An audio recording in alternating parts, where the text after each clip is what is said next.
so much fun, but I just realized Father will have work for us to do in the morning. What? Yes, it is true. There is much work to be done, Father said.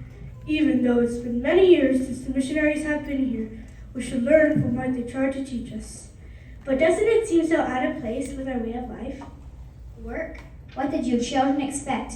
There are not many of us left, and the livestock is becoming scarce around here.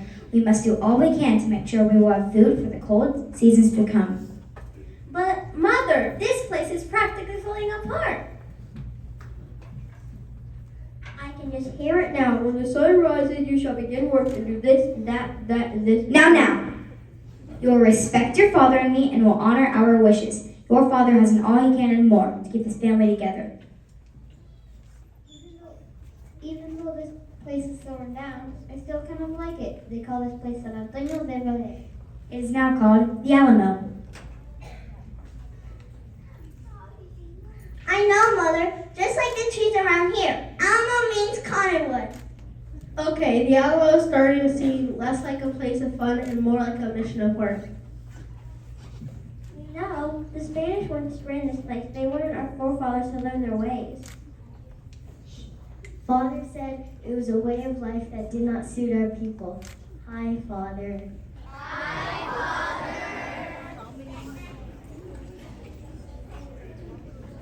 Hello, I will tell you a little about the Apache people. There is much to learn. We are proud people and have come through many battles and have defended ourselves. Do you know why we are here? To build the huts?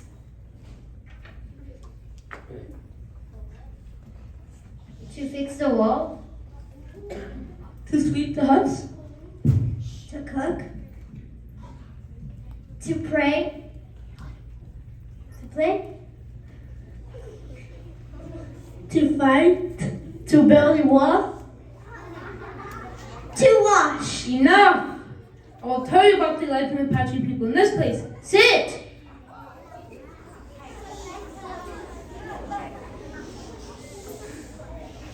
We have lived in the land of the north of the Rio Grande River for many years, but not without troubled times.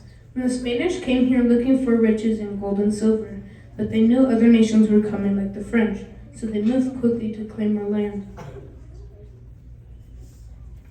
Many Indian nations were forced to move north of the Rio Grande. Along with the Cohutacans, we were forced to move about the land in search for a place to live. The Spanish had the Indians build the missions and work the fields. What you see now is one of the missions built many years ago. The Spanish brought Christianity and wanted us to follow their ways. Was it also bad to live in the missions? The ways of the Spanish were not the ways of the Apache or any other Indian. Our traditions were not allowed. The way we lived for generations was changed, and our medicines did not work on the illnesses they brought. Many Indians died and were unable to rebuild their tribes. We have made this land ours. Father, why do we do so much work? The ways of the Spanish were not the ways of the Apache or any other Indian. The Indians learned to till the grounds, work the fields, and grow crops. You will learn to till the grounds, work the fields, and grow crops. This is why we work, and we will survive. But Father, will you teach us how to till the ground, work the fields, and grow crops? Yes, I will. I am your father, and you are my children. And together, we are the Lipan Apache people. And we will survive. Now come. I hear of an uprising in the land of the north of the Rio Grande. Come, let us prepare for what is to change.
Whatever, General.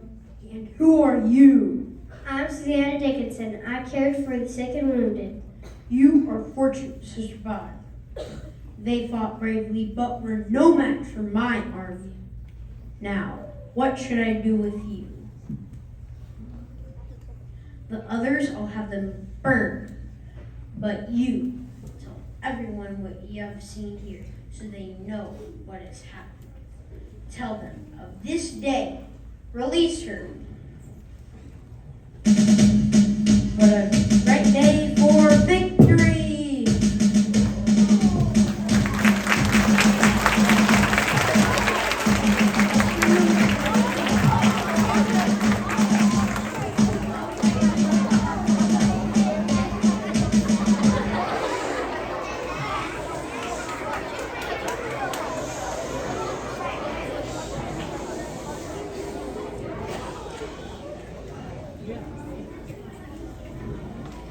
My name is Susanna Dickinson. I survived the Battle of the Alamo. Sometimes I'm not too sure why, except that I'm here to tell y'all this story. The year was, of course, 1836. A time to be happy about so many things, yet so many to cry over. But we won't forget now, will we? We won't forget about the men who lost their lives, as well as your own husband. But you see, they fought their lives for freedom for you and me. You know, Joe, when they started to build the missions, the local Indians really didn't want to change their way of life. They hunted what they needed and moved about as they wished. They had a hard time with the mission way of life. Yep, that's true. That's why so many missions didn't work. But the Alamo was different. It was first called San Antonio del Valero back in 1718, and they didn't even build the church part till 4 years later. And all those Indians who tried so hard to fit in with the mission way of life helped build and keep them going.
Keep it here, or must it all be gone? All the things we have learned and all the things we have done.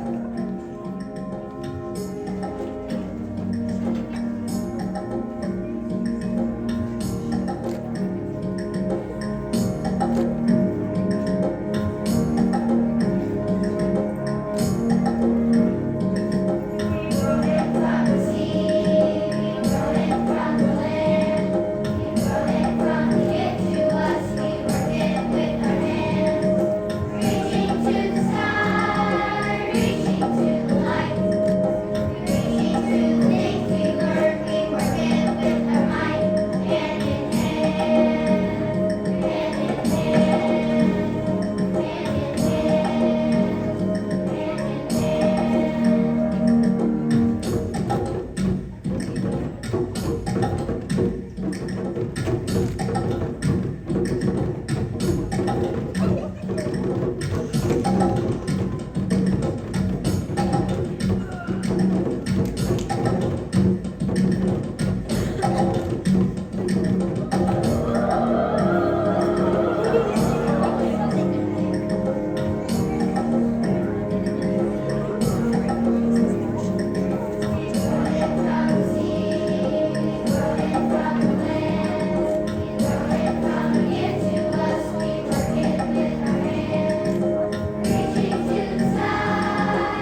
too from these parts, the Spanish soldiers came to protect the place. They named it Alamo, which means cottonwood, and it stayed for almost 25 years. About the same time, the Mexican government really wanted people to move to Texas and work the land. So they passed a new law that gave land to settlers with no taxes for at least 6 years. That's why we came here, my husband and me.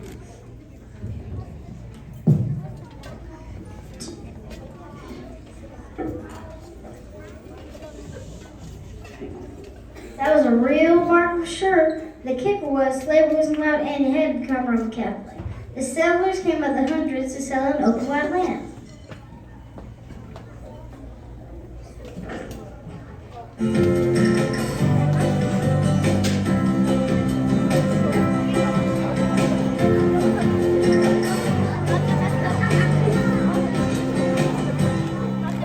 We're moving to a place we call our own, where the rivers in the valley are home. Packing up the wagon, all in home. We're going to a place that's growing strong. Texas, oh Texas, a place with a mighty name. Texas, oh Texas, a state with a mighty name. It's spreading across the place like a rolling sea. The rivers in the mountains are running free. The people bring their families in, all they know. We want a place like Texas to be our home. Texas, oh Texas, a place with a mighty name. Texas, oh Texas, a state with a mighty name. We're moving on, we're moving on, we're moving on to a place that we can call our own. We're moving on, we're moving on, we're moving on to a place that we can call our own. Texas, oh Texas, a place with a mighty name. Texas, oh Texas, a state with a mighty name. A place where the sky is blue and the rivers in the valleys are wide and true. On the prairie where the grass is grown. We want a place like Texas to be our home. Texas, oh Texas, a place with a mighty name. Texas, oh Texas, a state with a mighty name.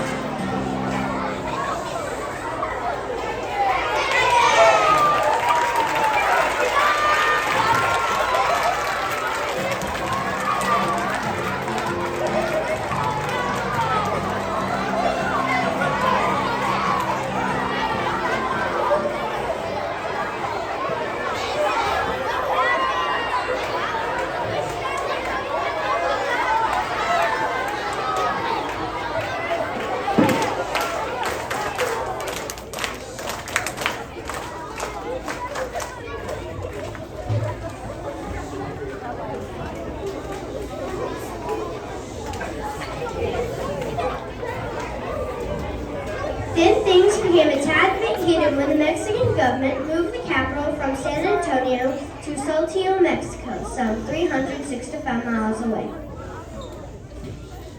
They took all the land deeds away and made it tough to prove your ownership. To top it off, Santa Anna was attempting to become self-made dictator of Mexico. Can you imagine that?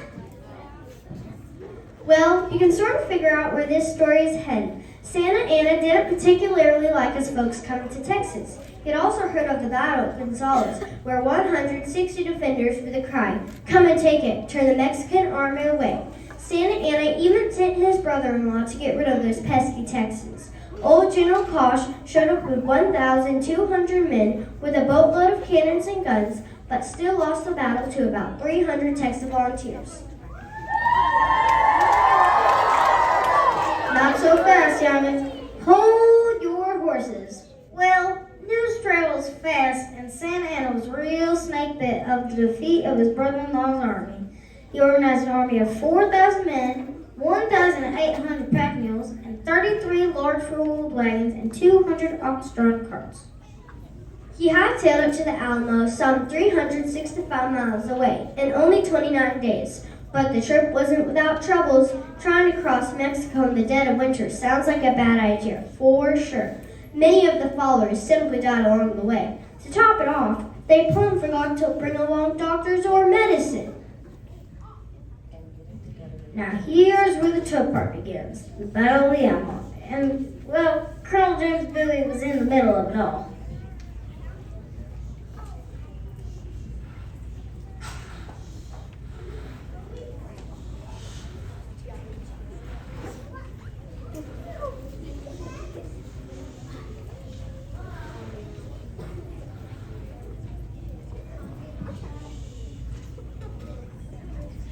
You know, I came here to tear this place down, but this would be a perfect place to stop Santa Ana and put an end to the struggle. The lookout on San Fernando Church Tower should give us plenty of warning if Santa Ana should arrive. We've had just as much as we could stand. Boys, set the cannons and load your rifles, because we're in for the fight of our lives and freedom!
On the first day, Santa Ana requests the Alamo to surrender, but William Travis had other ideas. Can you believe that? Santa Ana wants us to surrender. Surely it will mean death. Ready the 18-pound cannon and fire when ready. This is our answer.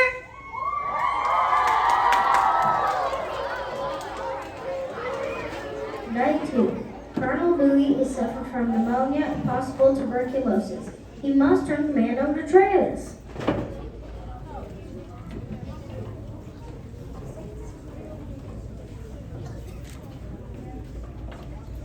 Travis, You're the only one who can lead these men. I'm gonna have to turn my command over to you. Are you certain this is what you want? Look at me, Bill. Just how much can I do in this commission? You know we're outnumbered. Yes, I know. The best we can hope for is help from General Houston. You'll have to send a faster rider to get through the lines. They've begun firing on the Alamo now. There's much to be done. Travis, you'll never find another ragtag, tooth and nail fighting, fire-spitting bunch of men who can stand with you until the end like this bunch. We won't let you down, Jim. Day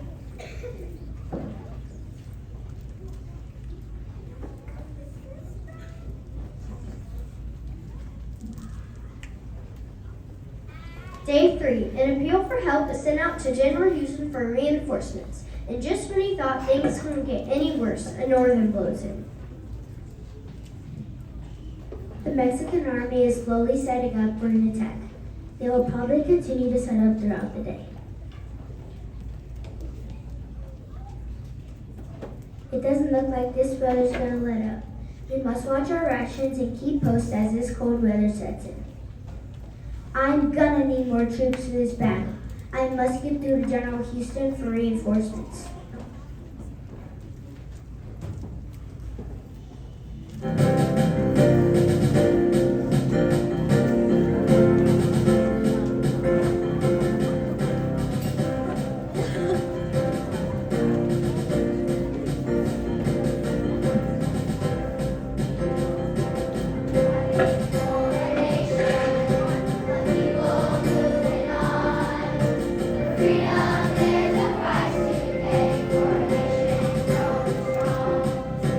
Fellow citizens and compatriots, I am besieged by 1,000 or more of the Mexicans under Santa Anna. I have sustained a continual bombardment and cannonade for 24 hours and have not lost a man.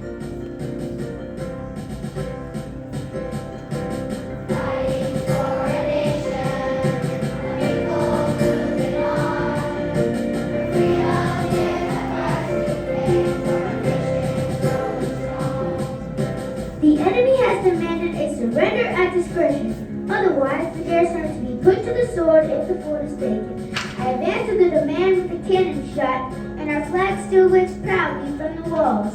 I shall never surrender or retreat.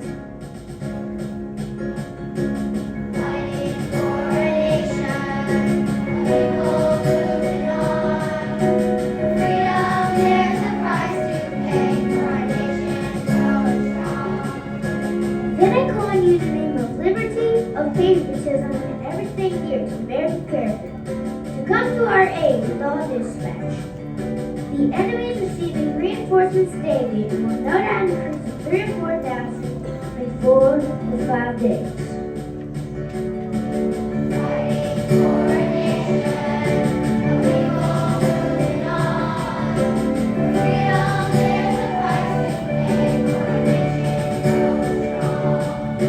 If this call is deflected, I am determined to sustain myself as long as possible and die like a soldier, who never forgets what is due to his own honor and that of his country. victory or death!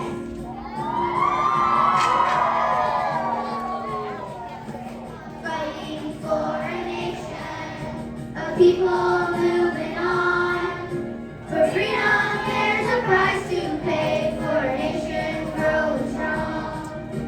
Fighting for a nation, a people moving on.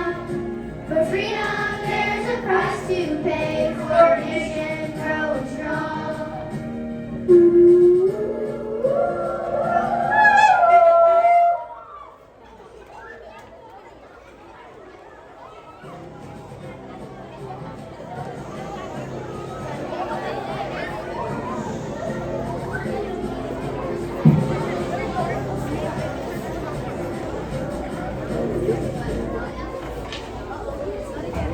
Day 4. The men of the Alamo began digging trenches and built a mounted open cannons. The bombing continues from the Mexican army as Travis's men save their in. Mr. Jameson!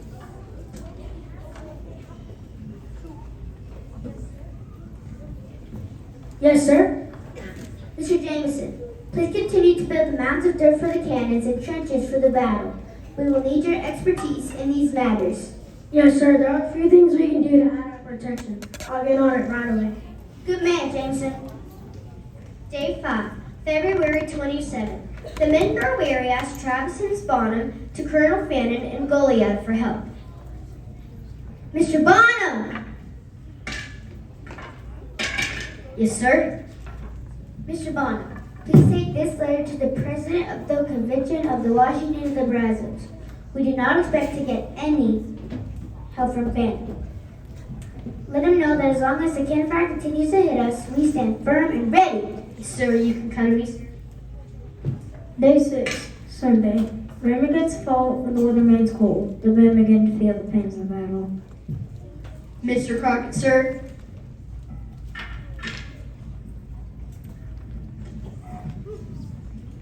Food rations and water are mighty low, and them soldiers keep coming closer and closer. What's gonna happen, sir?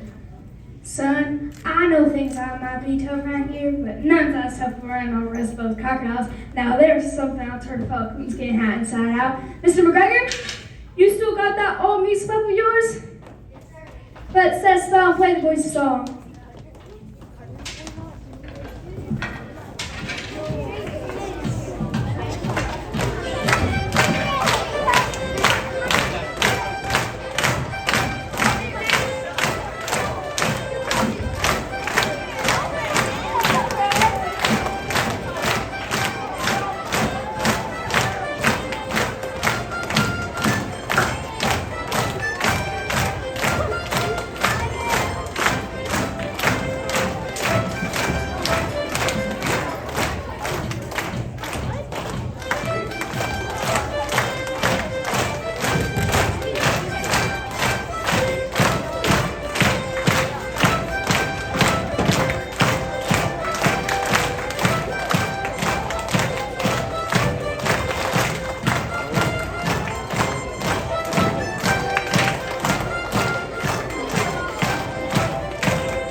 by day.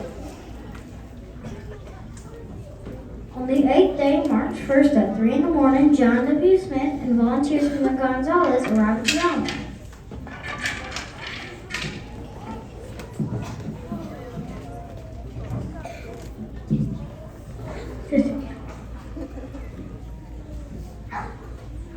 Help us on! No, we gotta. Sure, glad to see you fellas. We thought no one would come.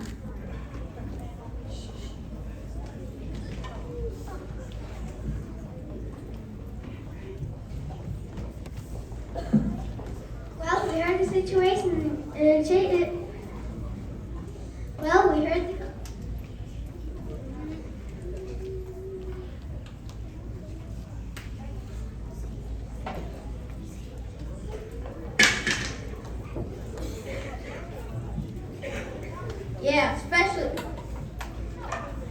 Especially if it's the fight against what's been going on around here. We want our freedom, just like y'all do.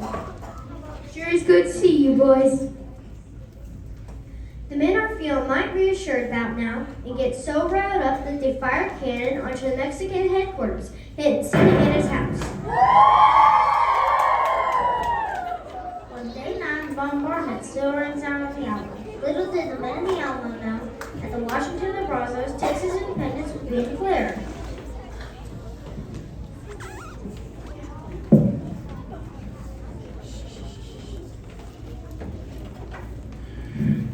Gentlemen, we are gathered to set into motion a declaration of independence. Due to the impression placed on us by the Mexican government, we are forced to unite and stand against this unlawful treatment placed upon us. We as Texans now stand for our freedom! Day 10. Reinforcements arrive for Santa Anna's army as Vaughn returns with the news that no help will come from Fannin. John W. Smith rides out with another appeal from Travis. Mr. Smith! Mr. Smith? Yes, sir. Mr. Smith, please take this letter to the President of the Convention of the Washington and the Brazos. We do not expect to get any help from Fannin. Let him know that I will fire the 18-pound cannon 3 times a day as long as the Alamo stands. Yes, sir.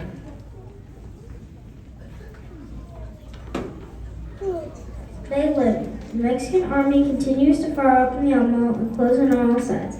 Santa Anna finalizes its battle plan to storm the Alamo. Day 12. Saturday, March 5th. The Mexican bombardment slows as Travis assembles the men in the closet to report that no help comes from Fannin. Men, please assemble to the plaza.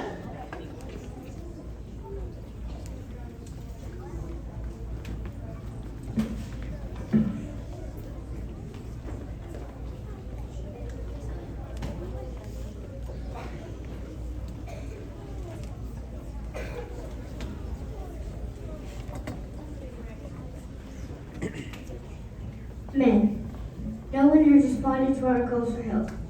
We are here on our own.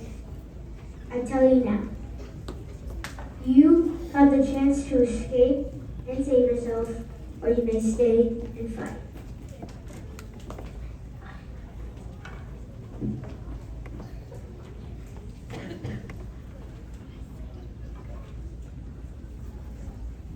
I draw this line. Let any man who wishes to stay and fight cross over. Those who wish to do so may depart while they can.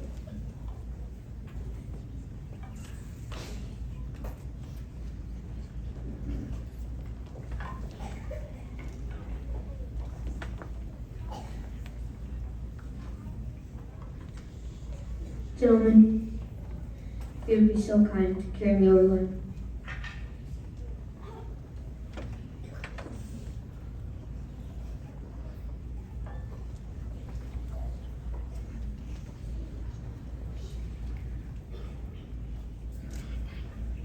Colonel, this just ain't my war.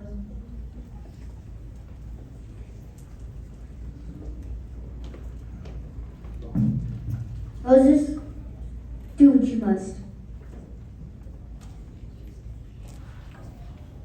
It is now March 6th, the 13th day of the battle.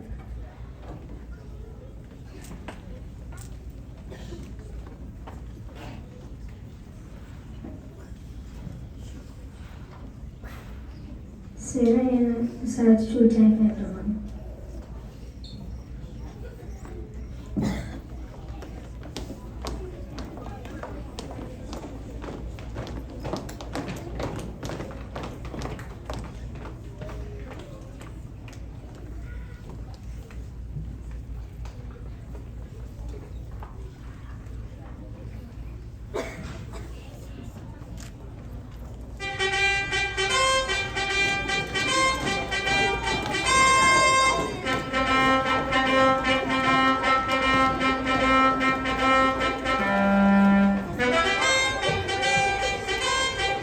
While not long, Mexican troops move closer into position.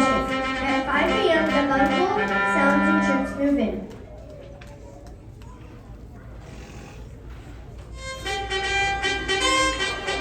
The north wall is broken, and Mexican troops storm the plaza.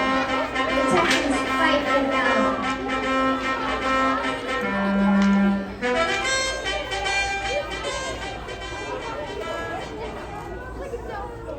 From corner to corner, every man fought for freedom until their last breath. By 6:30 a.m., the fight is over. 189 defenders held against the Alamo by 4,000 or more Mexican troops.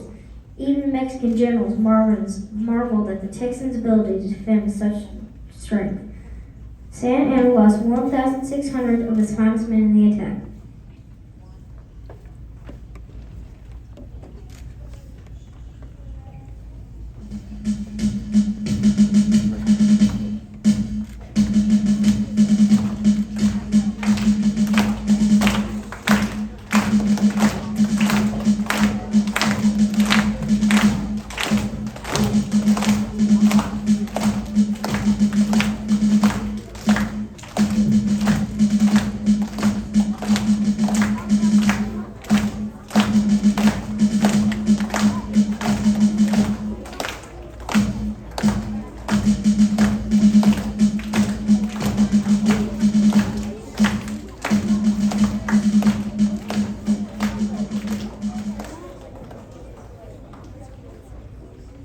Here is one of your show. Who are you? I'm Susanna Dickinson. I cared for the sick and wounded. You are fortunate to survive. They fought bravely, but were no match for my army. Now, what should I do with you? The others, I'll have them burned. But you, tell everyone what you've seen here so they know what has happened. Tell them, on this day, release her. What a great day for victory!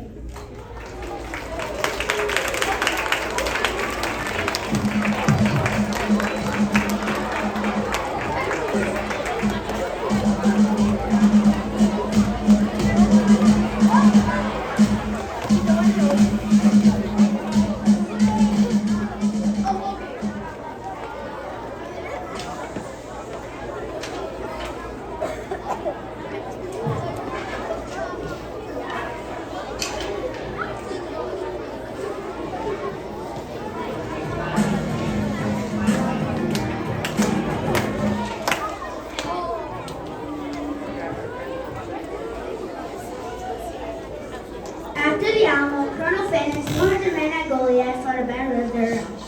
The fighting continued until Finn eventually surrendered. The survivors were ensured a safe release until Santa Anna ordered their massacre on Palm Sunday, March 27th.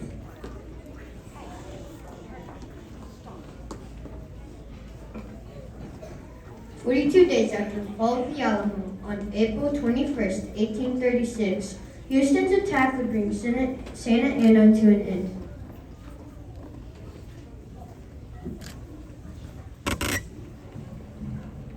The Mexican army, numbered 1,500 strong, with Houston 783, waited patiently covered by troops in high ground.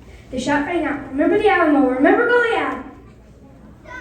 The battle lasted only 18 minutes. General Santa Anna tried to disguise himself as a peasant and escaped, but was captured the next day when his own men gave him away. Only 9 men of Houston's army lost their lives.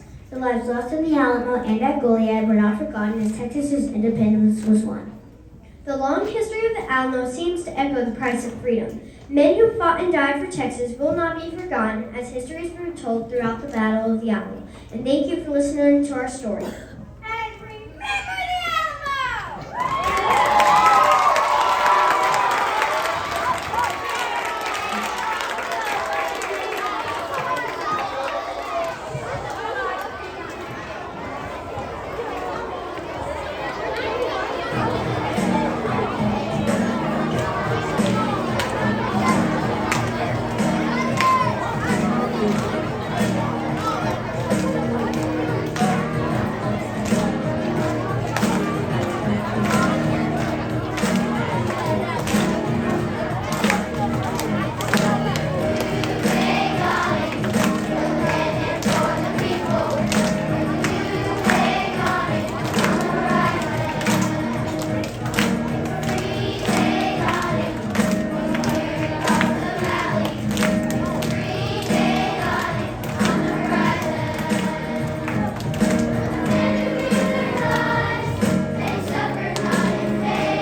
couple of people we want to especially say thank you to. And I'm trying to see if they're here. We have 2 Georgetown maintenance men who came and put up, with directions from some other teachers that have done it every year, they put up this beautiful Alamo for us. They worked all the schools in Georgetown, and they came to our school. Y'all, they came to our school because they love you and they love the village. And they put it up, and they were here, but oh, okay, but everybody, let's give them a big hand. Maybe they'll hear it.